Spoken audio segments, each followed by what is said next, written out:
Good afternoon. Good to see you, or good morning for those here in California. Wonderful to see everyone. Um, I wanted to talk today about a somewhat timely topic, um, and that is the census. It's a very, a heavily discussed topic in Jewish law, and it's currently going on here in the United States. And I wanted to talk a little bit. It brings us up to some of the halacha discussions having to do with, um, the questions of the census in Jewish history, which has been a very powerful discussion. This is not meant to be lamase. It's very important to engage and make sure if you haven't responded to the census, I think there's still maybe a short amount of time to do so. But it just brings up the question of census, and I think hopefully, again, an inspiring idea when it comes to this topic. Um, so I wanted to look a little bit about the background of census and counting people in Jewish history and in the Jewish tradition, and it goes back to what is described actually in the Gemara as something that even school children know, which is the prohibition of counting Jews. What is the background of the prohibition of counting Jews or counting people? Let's leave that aside. It's actually, I don't think we'll get to it, but there's a discussion about if it expands to counting people in general or is it specific to Jews. But it comes from two psukim. It's really more, but two main psukim that discuss this have have the background of where this actually applied over the course of Jewish history. So of course, the beginning of Bamidbar, Torah says, "Vaydaber Hashem el Moshe b'Midbar Sinai bo'el Moed b'echad hachodesh hasheni b'shana hasheni l'tzetam." So right after they get out of Egypt, what did God say? Se'u et rosh kol adat b'nei Yisrael mishpachotam lebeit avotam, which this translation says, take a census. We'll get to a little bit later. It's actually Se'u et rosh means raise the heads. And somehow the vernacular is made raise the heads, meaning take a census.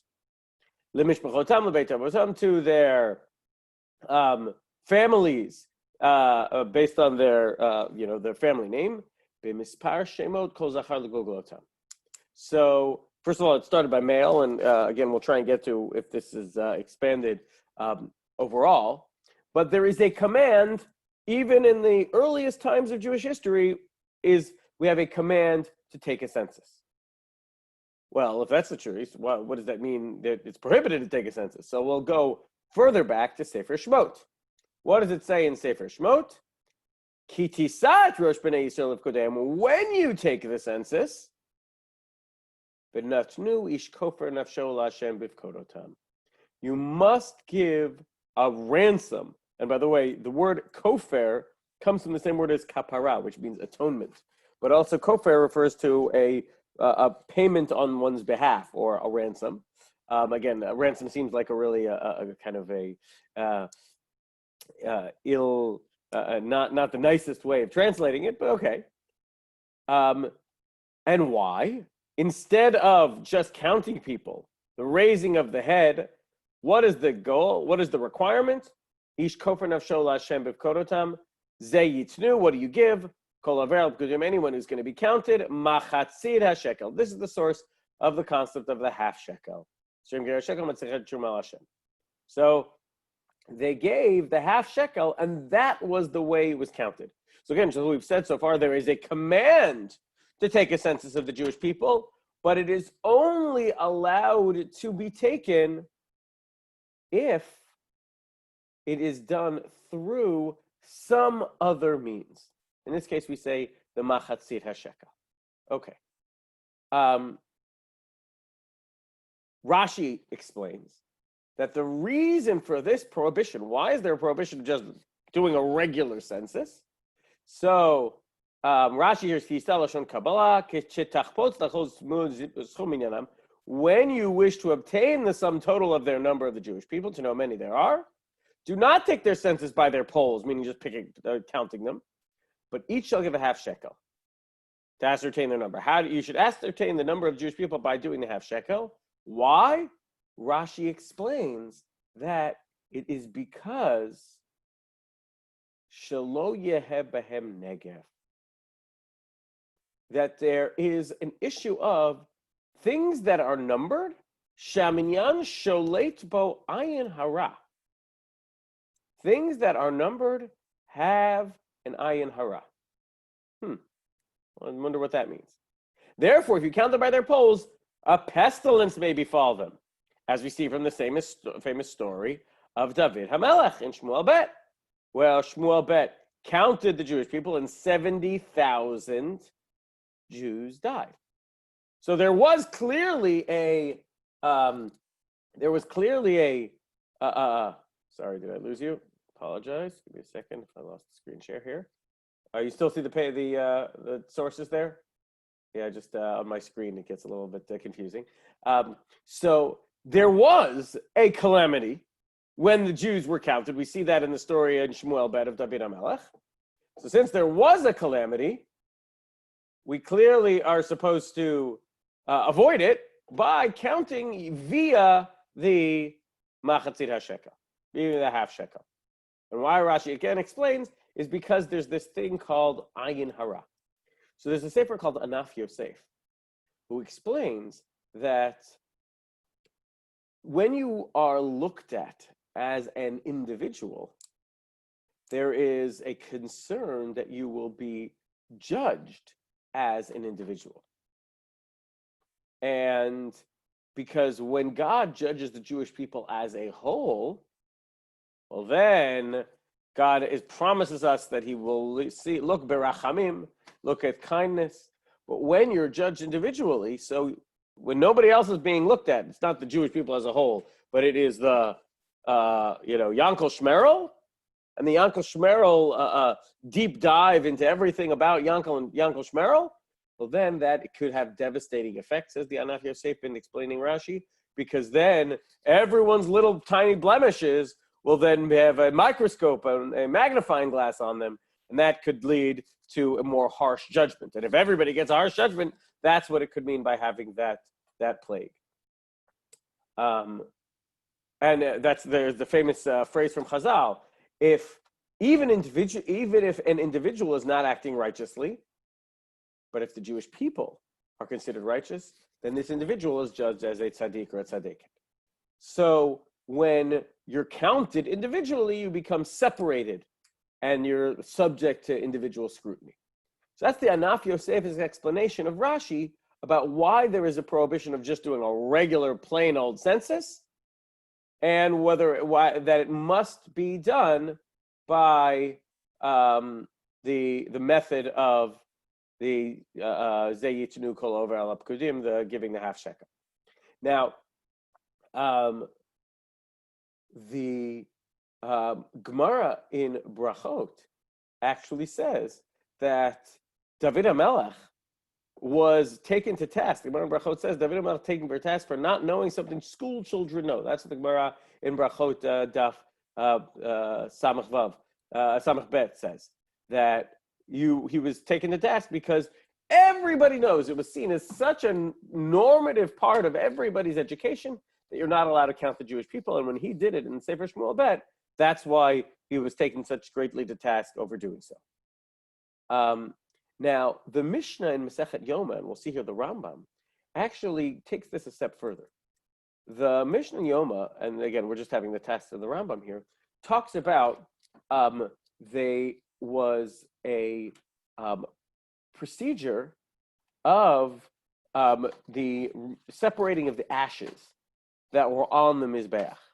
Only one person could do it, of the Kohanim, and the Kohanim had shifts, and if you were on shift, there was still a group of people who wanted the privilege of doing this special ceremony.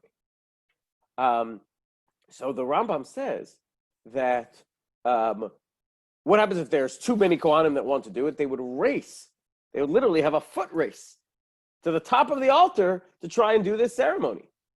And they would actually have a judge, a person who would watch carefully to see who got there first, and that was the person who would get to do this to the avodah on the Beit HaMikdash, on the Mizbeach.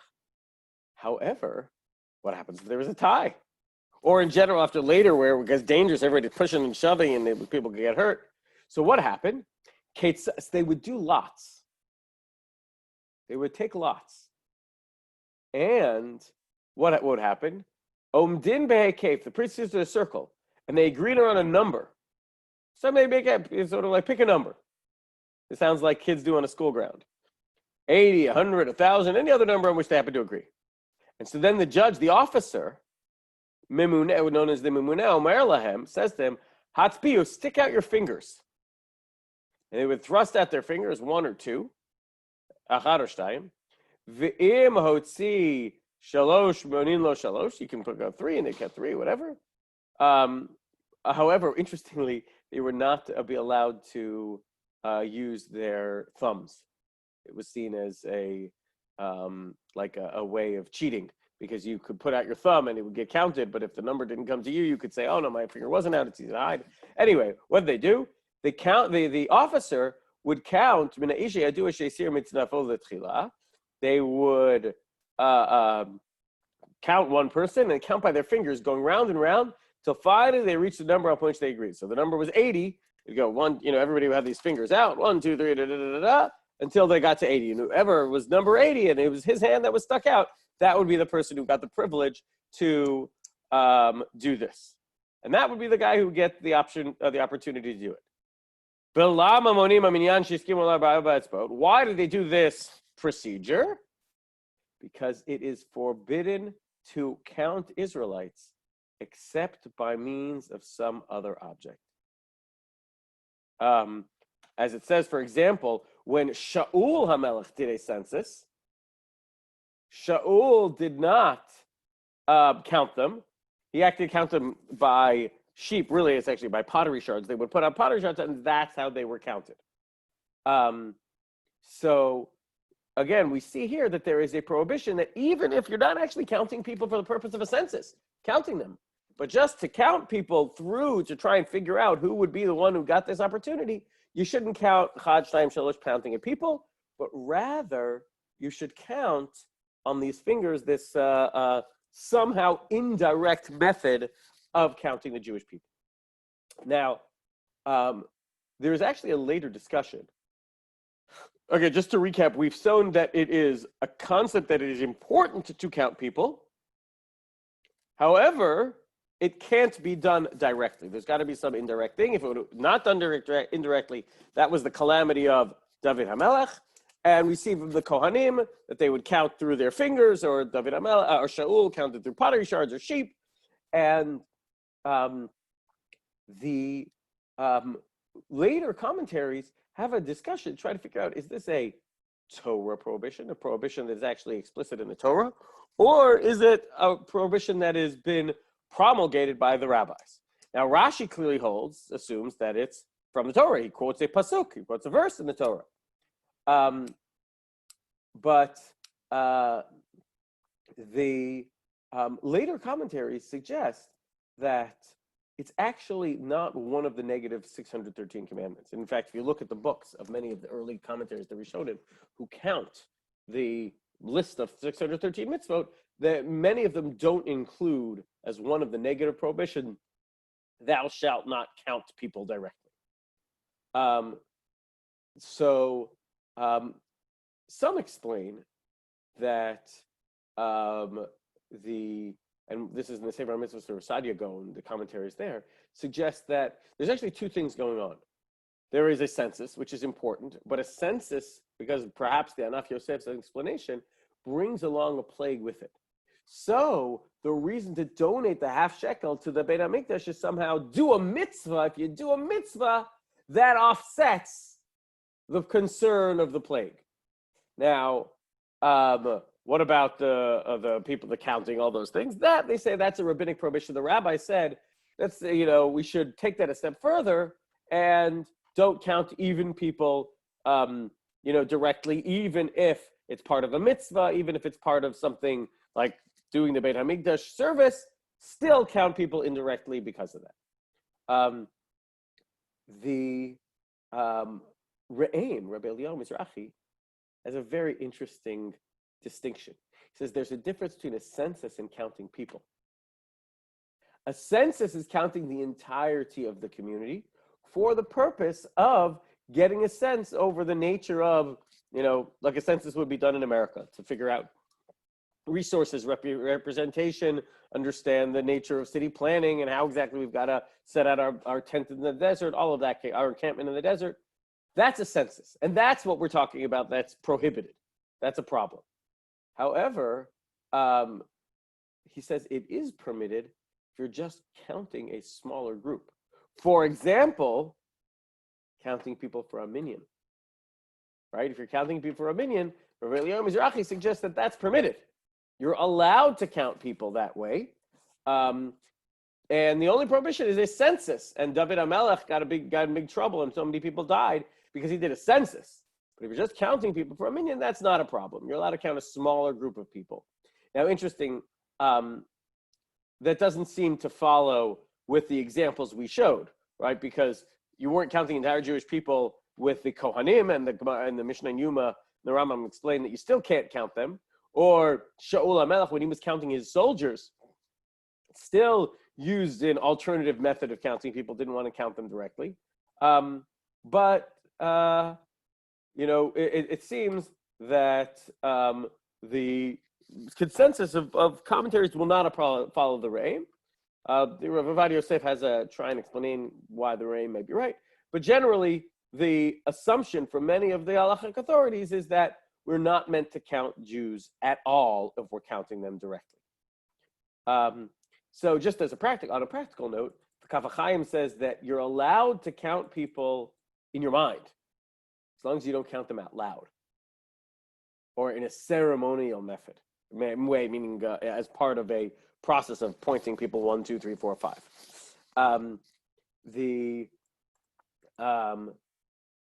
That's a very lenient opinion. As long as you don't count them there. There's actually a very strict opinion. The Chassam Sofer says that you're not allowed to even count written names of people, right? So one opinion is very, very lenient as long as it's not the entire Jewish people or that you're not doing it out loud and you're in your mind, totally fine.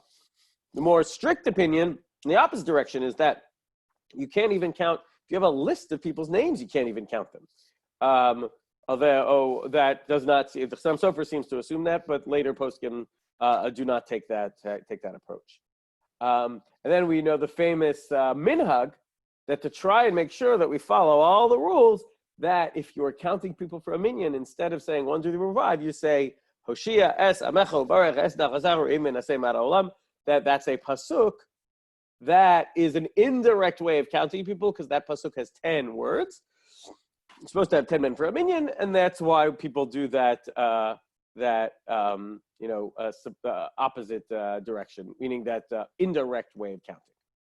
So what I want to try and, again, we started by just laying out the halacha.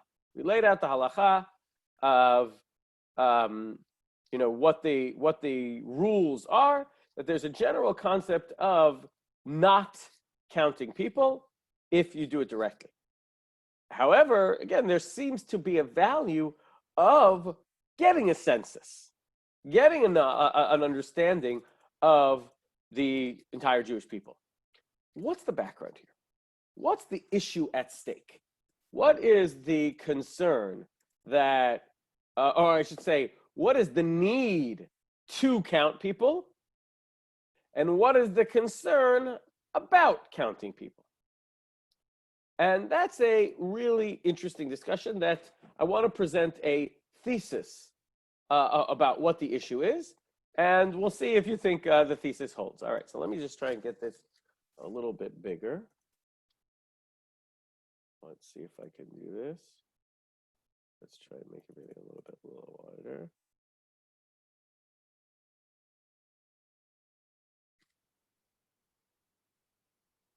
Okay. So the thesis I want to share with you is based, actually, I don't have it in front of me, the Rabbeinu Bachai, based on the following seemingly contradictory set of elements, common dichotomy, which is that what do we value when it comes to the Jewish people? Do we value the um, concept of hashgacha piratit. Hashgacha piratit is the Hebrew word for individualized supervision.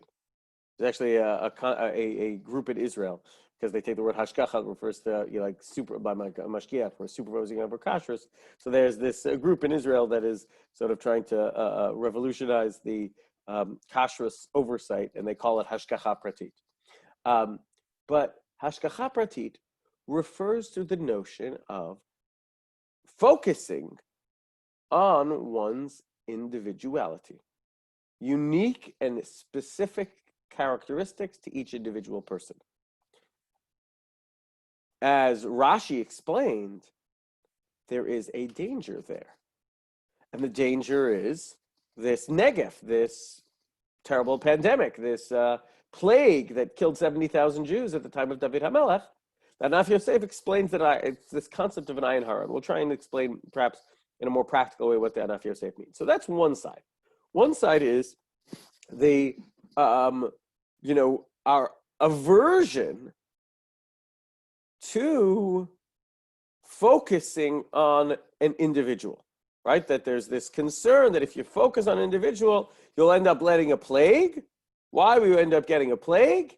Because they, will have this individualized, supervision on each person. And then Rabbi Yosef said, that's going to be a dangerous thing because none of us are perfect, and we are not going to look well when, our individual blemishes are exposed to scrutiny. However, there is a competing concern.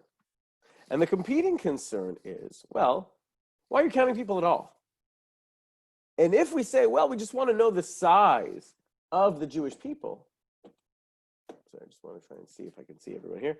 If we want to just know the size of the Jewish people, well, then that essentially makes us all devoid of any uniqueness, any individuality.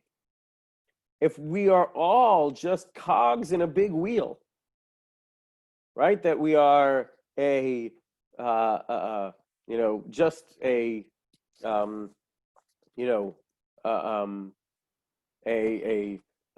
speck in some big blob, a swatch in some big blanket, and all you see is the blanket. You don't see the entirety of the individual person.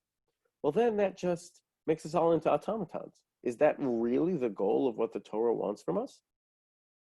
And the dichotomy is a very serious one, because it's clear from the Torah that a census is required. That's what the beginning of Sefer Bamidbar. The book of Numbers is all about the census. And on the other hand, right, the book of Numbers is about a census. The Torah says be really careful about how you do the census, because the Torah is trying to navigate this very fine line, trying to say that each person matters. And what was the word that was used in the description of the census? Tisa et rosh, se'u et rosh, raise each person's head. What happens, or ki tisa et rosh, what happens when you raise someone's head above everyone else? And I don't mean decapitation. When you raise someone's head against someone else, you focus on that person for at least that instant, who they are, what they offer. And that's something the Torah says it's important, because we need to focus on the individual talents, the individual unique abilities of every person. And yet, we're kind of concerned about that process. So the Torah is trying to navigate this line. Now, just as an interesting side point that is sort of COVID related, which is that one of the explanations I heard not long ago is when the Torah says, why should you use a half shekel instead of counting people individually? Which is that, just think about it in terms of infection control, right? If you have somebody going like this and touching every single person's head, that's the best way to spread infection, And maybe that's why there may be a pandemic, that people are washing their hands and having social distancing. And so when they touch each other, that may cause infection. And that might be the reason why there may be a negef. But I want to try and describe and talk a little bit about this tension that I think ends up with a very powerful and inspiring message. And it starts actually from a pasuk in Sefer Shmot.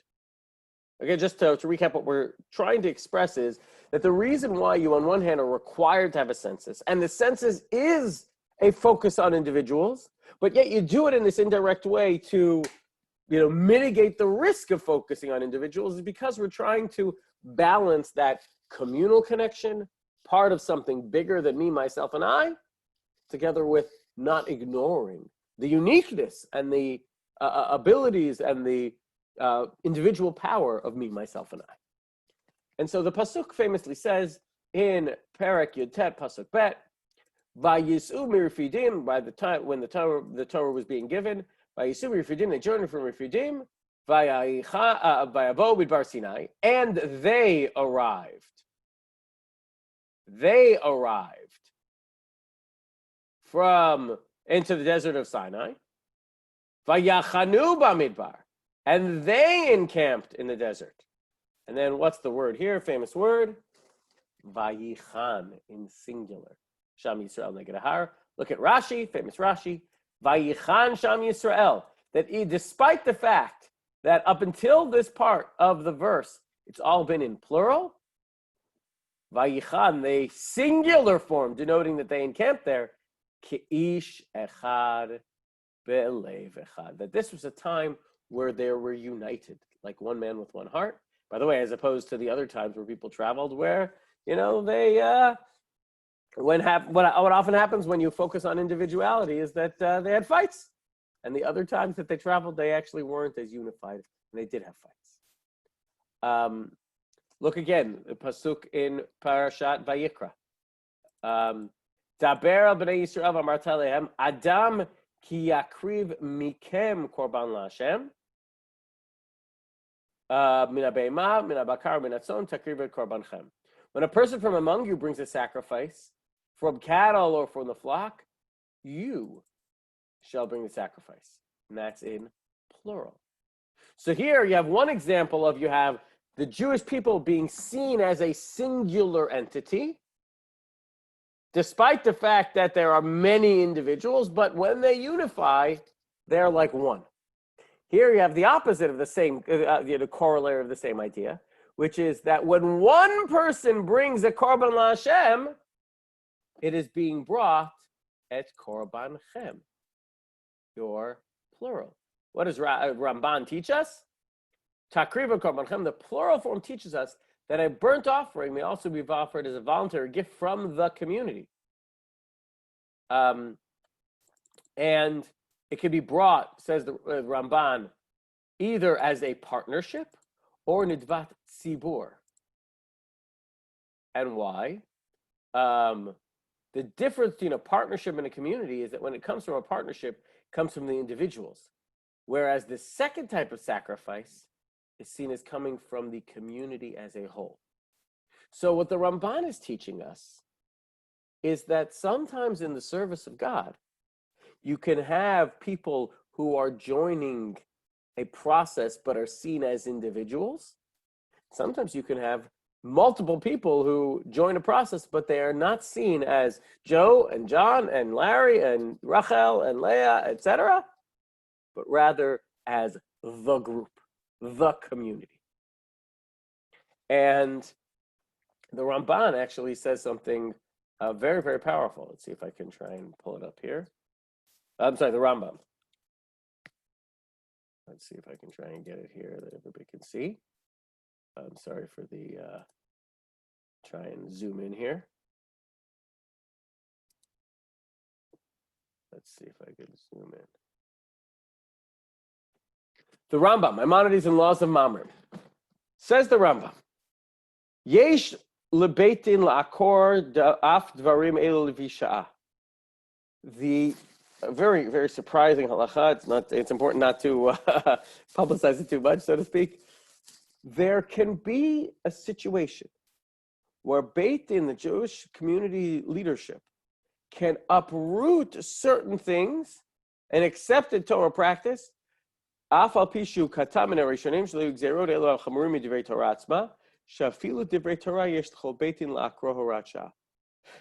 can be a certain situation where the community decides that they need to uproot a particular practice. Famous example from this is Rabbi Yehuda Anasi, the great sage, changing the rules about how all Torah had to be oral and was willing to write down the Torah of the Mishnah and the Gemara, et cetera, going on down to the generations. So that concept of when it is necessary to create a rule that is different from rules that have been so far, that is given as a right to the communal leadership. Ketzad. Let's say a court, a Jewish communal leadership council, sees that they need to keep people from not violating certain divrei Torah. Makin v'onshin shelo kedin.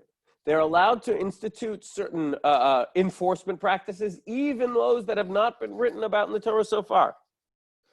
They cannot make it for all generations, etc. Now, this is what I wanted to focus on. Why is this? Kishem sha'rofeh chotech yado o raglo shel zeh kedei sheyichyeh kulo.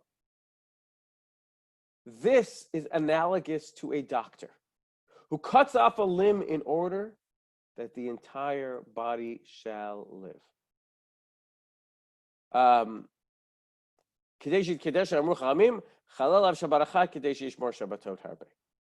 So the Radvaz there in the Rambam explains the following. He says, what's the Rambam talking about here? So he says, on one hand, the Rambam is talking about the Torah, but he is talking about a mashal, a parable to the Torah, but really broader to the Jewish people. And says the Radvaz, Ein hamashal hazet sodek. The only way this parable makes sense, Ela im kein anu ro'in et kol Yisrael ki'ilu heim guf echad. And this is what I wanted to really, this line in Rabbi David ben Zibra, the Radvaz, is exactly our thesis, which is a very hard statement to understand, but I think we need to try and understand what he's saying. The Radvaz is saying that the only way this makes sense is if we see the Jewish people as if they are one body, even though they're many bodies.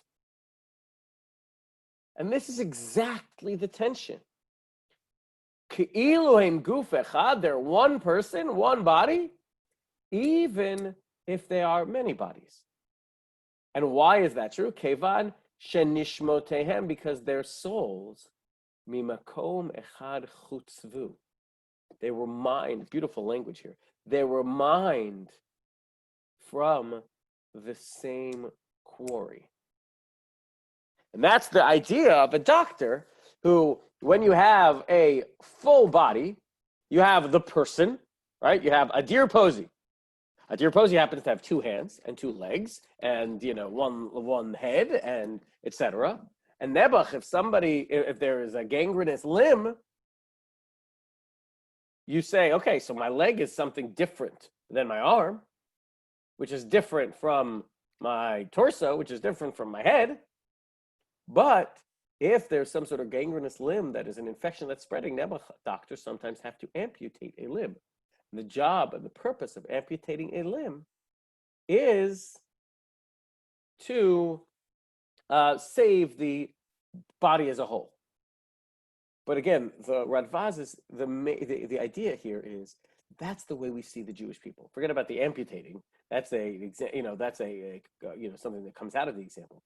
But the fundamental idea here is that the human body is the example, that the Jewish people are a body.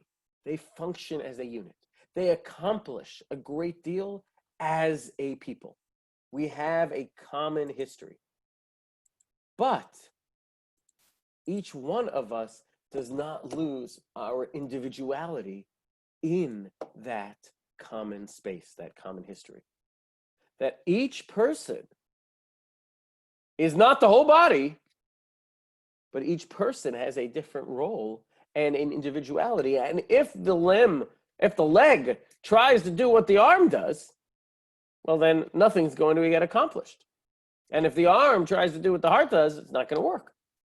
But the entire body can't function as a fully operational entity unless you have the individual contributions that are separate and distinct from one another of each limb of the body. And that is the idea of the question and the issue of the census, which I think is, again, to me, a very inspiring idea, but a very important one, which is that as a people, we need to balance both sides of the equation. Yes, we look for hashgacha pratit, ki tisa et rosh. We raise the head of each individual. And do you know why? Because no one individual is separate, is offering and giving the same input as any other individual. This, by the way, probably is part of the corollary of the famous Gemara, famous stage in the Talmud that talks about the humility and confidence that every person should have. And he says, like, that's why God made everybody kishem shepartzufeihem shonot. Right? That everybody has a different physiognomy, everybody has a different face, because each one of us is different. And that's why we are meant to say, Bishvili nivra ha'olam. Every single person must say that the world was created for me. And at the same time, we're told Yatush Kedamo, that the cockroach or the mosquito got there before me on this world. So we have that humility. And it goes in the same concept as community. You have unique talents, and you should develop those talents and build on those talents and showcase those talents and showcase what you are and focus on, highlighting all of those great things that make you an individual and different. And do that at the same time as you look to build and help and grow the community. If you purely live a life that is only about focusing on your individuality, you're going to have that scrutiny of only your individual contributions. And then you may end up like the people of David HaMelech's generation. Lo yeh b'hem negev bifkodotam. However, if you do that at the same time, and think about this, as you contribute to the community, you give that machatzit hashekel, or you showcase it in a way that is indirect.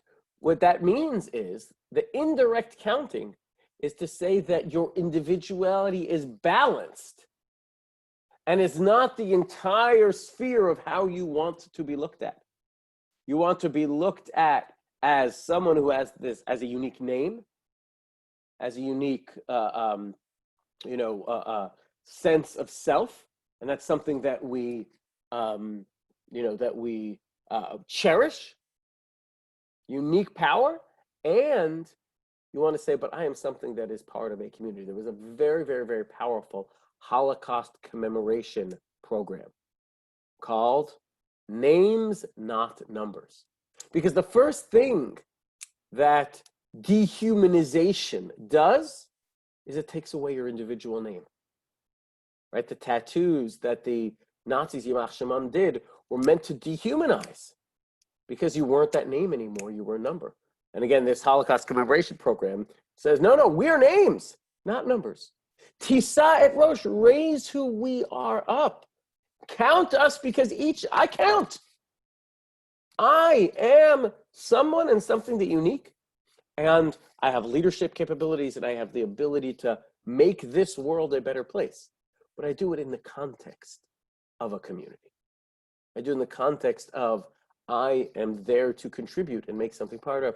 And again, we don't have the Rambam in front of us, but the Rambam's famous phrase of, you know, one of the worst punishment you could ever have is to not be allowed to be buried in a Jewish cemetery. That's one of the worst punishments anyone could ever have.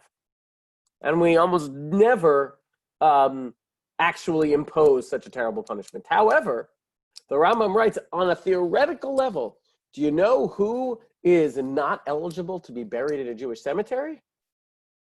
Someone who is poresh midarkei hatzibor, makes that unqualified statement that I want to have nothing to do with the tzibur, with the community. And by the way, that is the argument against the Rasha in the four sons in the Pesach Seder. Why do we call him the Rasha? Shehotzi atzmo min haklal. That he removed himself from the congregation. Now, I think this is particularly powerful because there is a phrase that I actually, oftentimes when you have some certain phrases in Hebrew or phrases in popular culture and they get translated, you don't like, you say you lose something in the translation. There's a particular phrase that I think actually gains a tremendous amount if you use it in English. And that is the phrase Jewish identity. Jewish identity. Think about what that means. Identity, you think of in the terms and the context of who I am. And that, again, is a focus on someone's individuality or individualism. Jewish identity is that I have that in the context of being a Jew, part of the Jewish people, part of the Yehudim, part of people who live or have a sense of this broader values. I know that I think it was Groucho Marx who had this famous phrase. He says, I would never want to be part of a group that would have me as a member, right? That, has so much of that individuality that it somehow can't exist together with being part of a community. And so when we think and we talk about a census, that's what's going on. In fact, Rashi explains that part of the reason, the rationale for a sentence is because God loves us. God wants to see the layers and the nuance and the tapestry of the Jewish people. But it's in that context of guf echad v'gufin mechalakim. You just have to be very delicate and careful when you walk that tightrope. And again, I think actually the mashal, the parable of we talked about the parable of the human body is a very good one. The parable of a huge quilt, right? If you have a massive quilt or a huge painting, right? A massive quilt that is made up of hundreds and hundreds and hundreds of little squares. Imagine if any one of those squares wasn't the color it was supposed to be, or a puzzle made up of a whole bunch of puzzle pieces.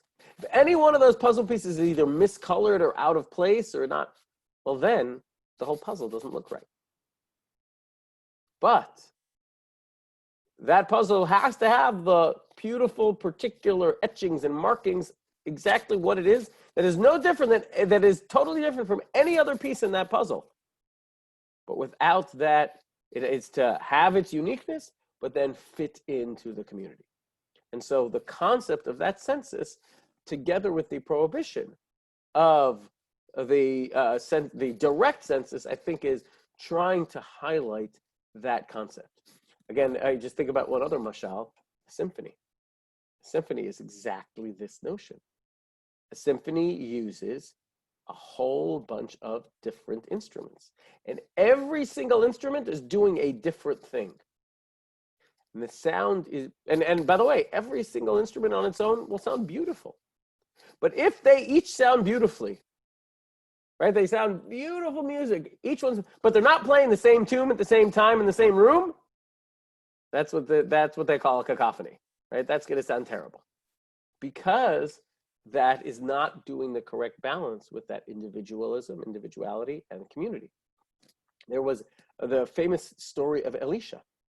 Elisha the prophet, Elisha Hanavi, came to the famous Isha Hashunamit, a woman from Shunem who was greatly kind to him. And he said, I want to repay you in some way.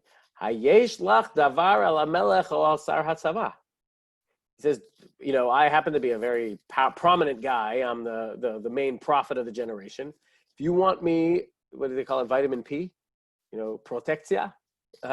If you want me to give you, put in a word for you with the king or the chief of the army, I'll be happy to put in a good word. And she says, no, thank you. And her famous line that she tells us is, Betoch ami anochi yoshavet. I am interested in being communally minded. Yes, I've done great things, but I want to be connected and seen within my community, not have that separate focus on me and as an individual. Interestingly, the Mefarshim on that pasuk in that story in the Navi say that what Elisha, the prophet, didn't necessarily have so much protection with the king or with the Sarat Tzava, with the head of the army. What he's referring to actually is that it was almost Rosh Hashanah time.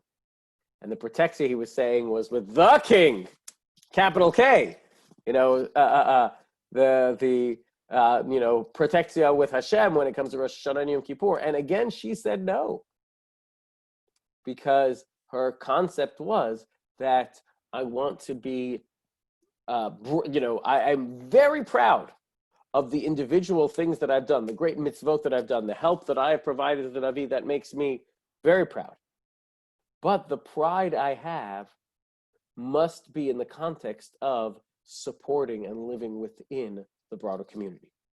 That's, by the way, I think the concept that the halacha is trying to bring forth about the difference between confidence and arrogance, right? In a few classes previously, we've talked about how arrogance is to do with Yirat Hashem, and it has to do with Ahavat, the concept of the awe and the fear of God and self-awareness.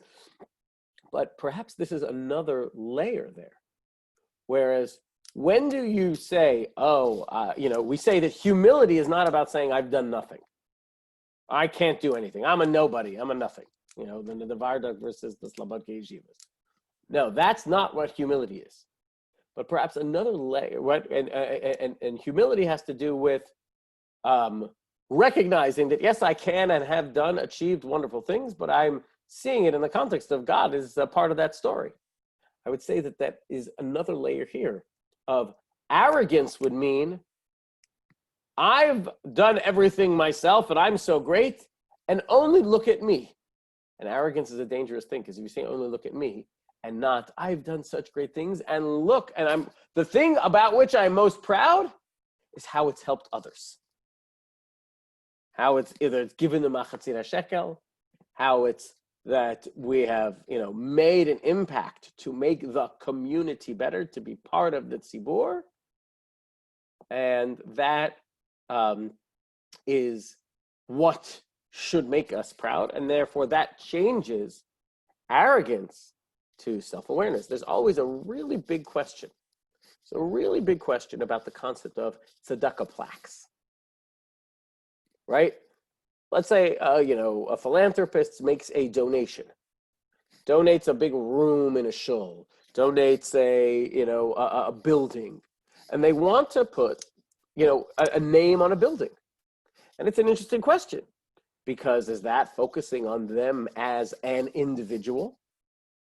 And there are people who are very uncomfortable with that. They want to only give anonymously, etc. There is a totally different school of thought that says, number one, it's important to focus on giving because it will encourage others to give. And that's why, that's one aspect of it.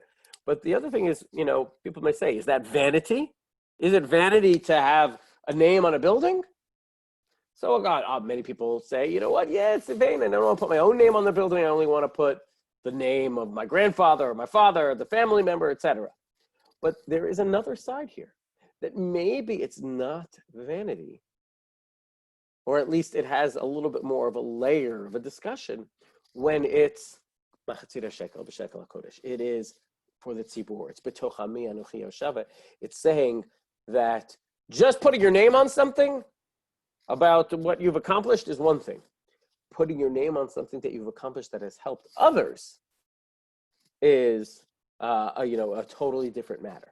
And that can perhaps layer the discussion of that sense of naming something or putting your name on some sort of good work, public, good for the community, good for the tzibur, that is accomplished by your individual contribution. So again, none of these things are hard and fast, ironclad rules, but I would say that this is a framework of the halacha when it comes to the census and it comes to counting individuals, to try and understand where this is coming from about the counting on one hand, but not counting directly on the other hand. We talked about what those halachot are. And the reason for them is to be able to balance this concept of the community, the individuality, and trying to say that they both exist in harmony as long as the community doesn't negate any individual. You're a name, you're not a number. And that the individuality doesn't negate your tzibur, that you're betoch ami anochi yoshava. With that, I'll wish everybody a great day. If you are here and you're available tonight at 7:30, there is a talk. We're starting this series called Beth Jacobs Got Talent, and it's going to highlight the different stories of different members. Tonight, we're doing the Zallis family, Rosalie and Lynn and Shelley. They're going to be speaking. It is not this Zoom link. So please, if you don't have the Zoom link, send us an email or check the email from the shul. It's a special Zoom link for that talk tonight. And I wish everybody have a wonderful Shabbat and a great post Tu B'Av. And, looking forward to good things ahead. All right, so I'm going to allow for unmuting. Hopefully everybody can be unmuted. And if any questions, happy to hear or, take any questions or comments or thoughts.